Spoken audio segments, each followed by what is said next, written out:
Has tipping gotten out of control? Many Americans think it has, with some saying they feel pressured to throw in a tip. So where do you draw the line? CBS 8's Rosia De La Fe talked to an etiquette expert to find out how to handle the situation the next time you're at a cash register.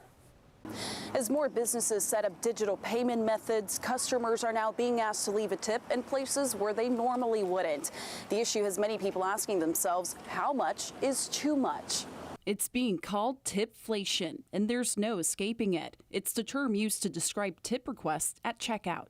So we're living in an era of inflation, but on top of that, we've got tipping everywhere, tipflation. I take it a step further and call it a tipping invasion, because that's really what I think it is. Consumers everywhere say they're fed up with being asked to leave gratuity, even when it seems no service was actually done. They're just getting paid hourly, and they're just behind a counter handing you something, just doing their job.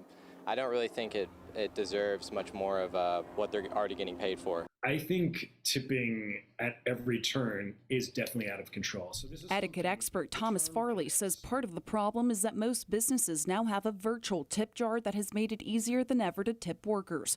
But he says consumers shouldn't feel pressured into tipping.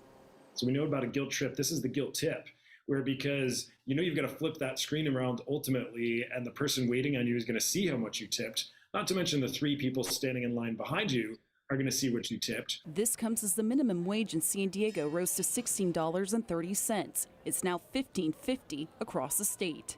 But these individuals who are working a cash register, they are being paid a livable wage for that industry. As opposed to somebody who's a server in a restaurant, those tips are truly the only means of getting them up to a livable wage. Farley says not only has it gone too far, but he fears it's going to get even worse.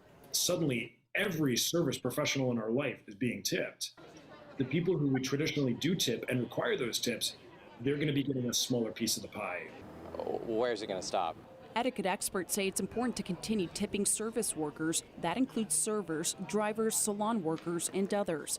And that it's up to you to decide whether you want to leave a tip at the register. If you're not interested in tapping to add a tip, you can try to pay with cash instead.